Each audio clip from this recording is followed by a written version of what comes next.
क्या अब सारी जिंदगी क्रिकेट नहीं खेल पाएंगे ऋषभ पंत? एक कार एक्सीडेंट ने कैसे तोड़ दिए सारे सपने।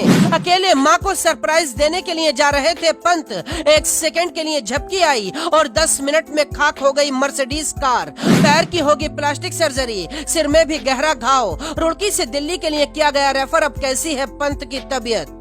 ऋषभ पंत ने नए साल पर उत्तराखंड में घूमने का प्लान बनाया था। आज सुबह ऋषभ पंत अपनी मां को सरप्राइज देने के लिए अकेले ही दिल्ली से रुड़की के लिए रवाना हुए थे। पंत ने मां को अपने आने की खबर तक नहीं दी थी, लेकिन सुबह 5:30 बजे पंत को हल्की सी नींद की झपकी आई और उनकी मर्सिडीज कार डिवाइडर से टकराने के बाद पूरी तरह से जलकर खाक हो गई।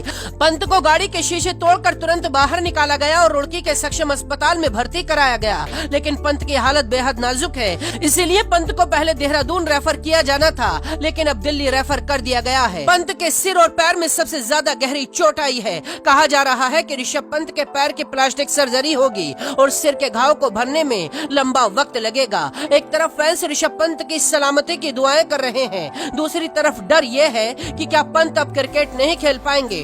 डॉक्टरों ने क्या कहा है वो बताएं, उससे पहले पंत के वो रिकॉर्ड देखिए जिन्हें देखने के बाद आप कहेंगे 2022 का अंत भले ही पंत के लिए खराब रहा, लेकिन ये खिलाड़ी एक अनमोल हीरा है जिसने भारत को हर बार अपने दम पर जिताया।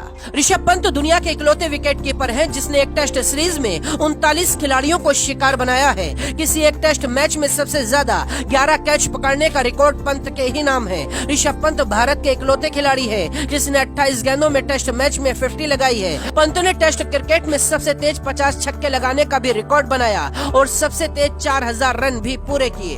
वनडे और टी20 में भी ऋषभ पंत ने भारत के लिए शानदार प्रदर्शन किया, लेकिन बीते कई दिनों से पंत पर सवाल उठ रहे थे। श्रीलंका के खिलाफ टी20 और वनडे सीरीज से पंत को बाहर कर दिया गया। इसके बाद से ही पंत निराश बताए जा रहे थे, इसीलिए नए साल पर उन्होंने दोस्तों के साथ उत्तराखंड में घूमने का प्लान बनाया था, लेकिन बीच में ऐसा हादसा हुआ जिसने पंत की जिंदगी को पूरी तरह से बदल दिया। कहा जा रहा है कि दिल्ली में पंत के पैर की सर्जरी होगी, इसके बाद ही बताया जा सकता है कि पंत मैदान पर खेलने के लिए कब तक तैयार होंगे।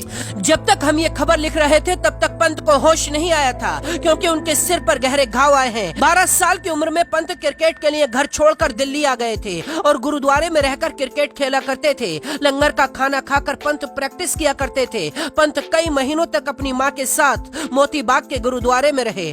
पंत में प्रतिभा की कोई कमी नहीं थी, लेकिन फिर भी उन्हें सफलता नहीं मिल रही थी। लेकिन पंत का इरादा इतना मजबूत था जो लोहे को भी मात दे दे। वो अंत तक डटे रहे और हार नहीं मानी। दिल्ली में कंपटीशन बहुत ज्यादा था। पंत को उनके कोच ने राजस्थान भेज दिया। पंत ने राजस्थान में ही अंडर 14 और अंडर 16 स्तर के टूर्नामेंट खेले, लेकिन बाहरी होने के कारण एक दिन उन्हें अकादमी से बाहर कर दिया गया। इसके बाद राजस्थान में उनके खेलने की संभावनाएं भी पूरी तरह से खत्म हो गयी। वक्त बीतता गया और देश के लिए क्रिकेट खेलने की पंत की जिद भी बढ़ती चली गई। और फिर वो दिन भी आया जब ऋषभ पंत देश के लिए क्रिकेट खेलने उतरे। IPL में भी पंत ने कोहराम मचा दिया था और टीम इंडिया के लिए संकट मोचन बन गए। आज वही पंत अस्पताल में संघर्ष कर रहे हैं। पूरा देश उनकी सलामती के लिए प्रार्थनाएं कर रहा है। आशा करते हैं पंत बहुत जल्द स्वस्थ होंगे और फिर से मैदान में अपनी प्रतिभा के झंडे गाड़ेंगे। ब्यूरो रिपोर्ट, गदर टीवी।